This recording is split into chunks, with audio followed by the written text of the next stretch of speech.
ಕ್ರಿಸ್ತನನ್ನು ಪ್ರತಿಫಲಿಸುವಂತೆ ನಿಮ್ಮ ಆತ್ಮಗಳನ್ನು ವಾಕ್ಯದಲ್ಲಿ ಬಲಪಡಿಸುವ ಅನುದಿನದ ಧ್ಯಾನ. ಇಂದಿನ ಧ್ಯಾನದ ಶೀರ್ಷಿಕೆ, ಗುಣುಗುಟ್ಟುವ ಬದಲು ನಂಬಿಕೆಯನ್ನು ನಾವು ಅಭ್ಯಾಸಿಸೋಣ. ಈ ದಿನದ ದೇವರ ವಾಕ್ಯ, ಫಿಲಿಪ್ಪನು, ಸ್ವಾಮಿ, ನಮಗೆ ತಂದೆಯನ್ನು ತೋರಿಸು, ನಮಗೆ ಅಷ್ಟೇ ಸಾಕು ಅಂದನು.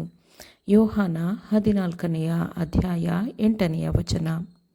ಕ್ರಿಸ್ತನು ಪರಲೋಕಕ್ಕೆ ಏರಿ ಹೋಗುವ ಸ್ವಲ್ಪ ಸಮಯ ಮೊದಲು ಫಿಲಿಪ್ಪನು ಅವನಿಗೆ, ಸ್ವಾಮಿ, ನಮಗೆ ತಂದೆಯನ್ನು ತೋರಿಸು, ನಮಗೆ ಅಷ್ಟೇ ಸಾಕು ಅಂದನು.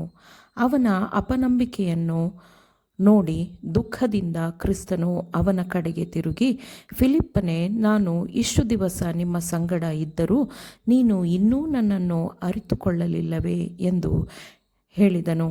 ನಾನು ನಿಮ್ಮೊಂದಿಗೆ ನಡೆದಿದ್ದೇನೆ, ನಿಮ್ಮೊಂದಿಗೆ ಮಾತನಾಡಿದ್ದೇನೆ, ಅದ್ಭುತಗಳಿಂದ ನಿಮ್ಮನ್ನು ಪೋಷಿಸಿದ್ದೇನೆ. ಆದರೂ ನಾನು ದೇವರಿಂದ ಕಳುಹಿಸಲ್ಪಟ್ಟವನು ಎಂದು ನೀವು ಗ್ರಹಿಸಲಿಲ್ಲವೇ? ನಾನೇ ಮಾರ್ಗವೂ ಸತ್ಯವೂ ಜೀವವೂ, ತಂದೆಯನ್ನು ಪ್ರತಿನಿಧಿಸಲು ಪರಲೋಕದಿಂದ ಬಂದಿದ್ದೇನೆ ಎಂಬುದನ್ನು ನೀವು ನಂಬಲಿಲ್ಲವೇ ಎಂದು ಕ್ರಿಸ್ತನು ಕೇಳಿದನು. ನಾನು ತಂದೆಯಲ್ಲಿದ್ದೇನೆ, ತಂದೆಯು ನನ್ನಲ್ಲಿ ಇದ್ದಾನೆ ಎಂದು ನೀನು ನಂಬುವುದಿಲ್ಲವೋ? ನಾನು ನಿಮಗೆ ಹೇಳುವ ಮಾತುಗಳನ್ನು ನನ್ನಷ್ಟಕ್ಕೆ ನಾನೇ ಆಡುವುದಿಲ್ಲ. ತಂದೆಯು ನನ್ನಲ್ಲಿ ಇದ್ದಾನೆಂಬುವ ನನ್ನ ಮಾತನ್ನು ನಂಬಿರಿ. ನನ್ನನ್ನು ನೋಡಿದವನು ತಂದೆಯನ್ನು ನೋಡಿದ್ದಾನೆ. ಯಾಕೆಂದರೆ ನಾನು ದೇವರ ಪ್ರಭಾವದ ಪ್ರಕಾಶವೂ ಆತನ ತತ್ವದ ಮೂರ್ತಿಯೂ ಆಗಿದ್ದೇನೆ ಎಂದು ಕ್ರಿಸ್ತನು ಹೇಳುತ್ತಾನೆ. ಆಗಾಗ್ಗೆ ನಮ್ಮ ಅಪನಂಬಿಕೆಯಿಂದ ನಾವು ಯೇಸುವಿನ ಹೃದಯವನ್ನು ದುಃಖಕ್ಕೊಳಪಡಿಸುತ್ತೇವೆ. ನಮ್ಮ ನಂಬಿಕೆಯು ಸಮೀಪ ದೃಷ್ಟಿಯಂಥದ್ದು ಮತ್ತು ನಮಗೆ ಆನುವಂಶಿಕವಾಗಿ ಬಂದ ಮತ್ತು ನಾವು ಬೆಳೆಸಿಕೊಂಡಂತಹ ನಮ್ಮಲ್ಲಿರುವ ತಪ್ಪು ಮಾಡುವ ಪ್ರವೃತ್ತಿಯು ಹೊರಬರುವಂತೆ ನಾವೇ ಶೋಧನೆಗಳಿಗೆ ಅನುಮತಿಸುತ್ತೇವೆ. ಕಠಿಣ ಪರಿಸ್ಥಿತಿಗಳಿಗೆ ಒಡ್ಡಲ್ಪಟ್ಟಾಗ ಗುಣುಗುಟ್ಟುವ ಮೂಲಕ, ದೂರು ನೀಡುವ ಮೂಲಕ ನಾವು ದೇವರನ್ನು ಅವಮಾನಪಡಿಸುತ್ತೇವೆ. ಇದರ ಬದಲಾಗಿ ನಮಗಿಂತ ಕೆಟ್ಟ ಪರಿಸ್ಥಿತಿಯಲ್ಲಿ ಇರುವವರಿಗೆ ಸಹಾಯ ಮಾಡುವ ಮೂಲಕ, ಬೆಳಕನ್ನು ಹುಡುಕುತ್ತಿರುವವರಿಗೆ ಅದನ್ನು ಕಂಡುಕೊಳ್ಳಲು ಸಹಾಯ ಮಾಡುವ ಮೂಲಕ ನಾವು ಕ್ರಿಸ್ತನ ಶಾಲೆಯಲ್ಲಿ ಕಲಿಯುತ್ತಿದ್ದೇವೆ ಎಂಬುದನ್ನು ತೋರಿಸಬೇಕು. ಅಂತಹವರಿಗೆ ನಾವು ತೋರುವ ಕೃಪೆಯ ಮೇಲೆ ವಿಶೇಷವಾದ ಹಕ್ಕಿರುತ್ತದೆ.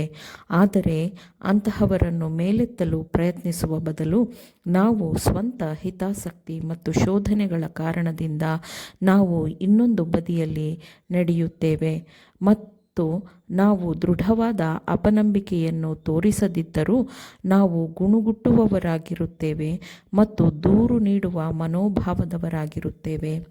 ಅಲ್ಪವಿಶ್ವಾಸಿಯೇ, ಯಾಕೆ ಸಂದೇಹಪಟ್ಟೆ ಎಂದು ಕ್ರಿಸ್ತನು ಕೇಳುತ್ತಾನೆ. ಸದಾ ಜೀವಿಸುವ ನಮ್ಮ ರಕ್ಷಕನು ಎಂದು ಕ್ರಿಸ್ತನು ತನ್ನನ್ನು ತಾನು ಸಾಬೀತುಪಡಿಸಿದ್ದಾನೆ. ನಮ್ಮ ಎಲ್ಲ ಕಷ್ಟ ಪರಿಸ್ಥಿತಿಗಳ ಬಗ್ಗೆ ಅವನಿಗೆ ತಿಳಿದಿದೆ ಮತ್ತು ಶೋಧನೆಯ ಸಮಯದಲ್ಲಿ ದೇವರು ತನ್ನ ಪರಿಶುದ್ಧಾತ್ಮನನ್ನು ನಮಗೆ ಕೊಡುವಂತೆ ನಾವು ಪ್ರಾರ್ಥಿಸಲು ಸಾಧ್ಯವಿಲ್ಲವೇ? ಹಿಂದಿನ ಸಂದರ್ಭಗಳಲ್ಲಿ ಆತನು ಸಹಾಯ ಮಾಡಿದಂತೆ ಆತನು ಈಗಲೂ ಸಹಾಯ ಮಾಡಲು ಸಿದ್ಧನಿದ್ದಾನೆ ಎಂದು ನಾವು ನಂಬಲು ಸಾಧ್ಯವಿಲ್ಲವೇ? ದೇವರು ತನ್ನ ಸೇವಕರೊಂದಿಗೆ ನಡೆಸಿದ ಎಲ್ಲ ವ್ಯವಹಾರಗಳು ನಮ್ಮ ಮನಸ್ಸಿನಿಂದ ಅಳಿಸಿ ಹೋಗಬಾರದು.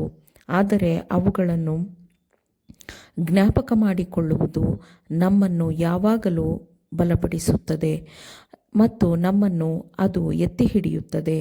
ಎಂತಹ ದೊಡ್ಡ ಕಷ್ಟವೇ ಆಗಿರಲಿ, ಅದಕ್ಕೆ ನಮ್ಮನ್ನು ಕ್ರಿಸ್ತನಿಂದ ಬೇರ್ಪಡಿಸಲು ಸಾಧ್ಯವಿಲ್ಲ.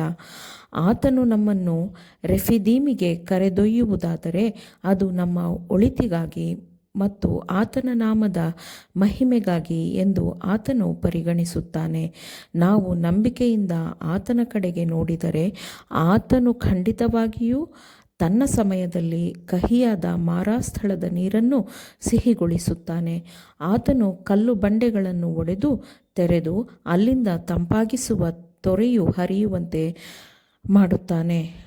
ಆಗ ನಾವು ಹಿಂದಿನ ದಿನಗಳಲ್ಲಿ ನಮಗೆ ತೋರಲ್ಪಟ್ಟ ಕರುಣೆ ಕೃಪೆಗಳಿಗಾಗಿ ಕೃತಜ್ಞತೆಯ ಮನೋಭಾವದಲ್ಲಿ ಸ್ತುತಿ ಗೀತೆಯನ್ನು ಹಾಡುವುದಿಲ್ಲವೇ? ಮತ್ತು ಕಷ್ಟದ ದಿನಗಳಲ್ಲಿ ಆತನು ಸದಾ ನಮ್ಮ ಜೊತೆ ಇರುತ್ತಾನೆ, ನಮಗೆ ಸಹಾಯಕನಾಗಿದ್ದಾನೆ ಎಂದು ನಾವು ಪೂರ್ಣ ಮನಸ್ಸಿನಿಂದ ಮುನ್ನಡೆಯುವುದಿಲ್ಲವೇ? ಆಮೇನ್. ದೇವರ ವಾಕ್ಯಗಳನ್ನು ಶ್ರದ್ಧೆಯಿಂದ ಆಲಿಸುವವರು ಮಾತ್ರವೇ ಆಗಿರದೆ ಪಾಲಿಸುವವರೂ ಆಗಬೇಕೆಂದು ನಿಮ್ಮನ್ನು ಉತ್ತೇಜಿಸುತ್ತೇನೆ. ಪರಿಶುದ್ಧಾತ್ಮನ ಸಹಾಯದಿಂದ ಆಲಿಸಿದ ನಿಮ್ಮೆಲ್ಲರಿಗೂ ಧನ್ಯವಾದಗಳು.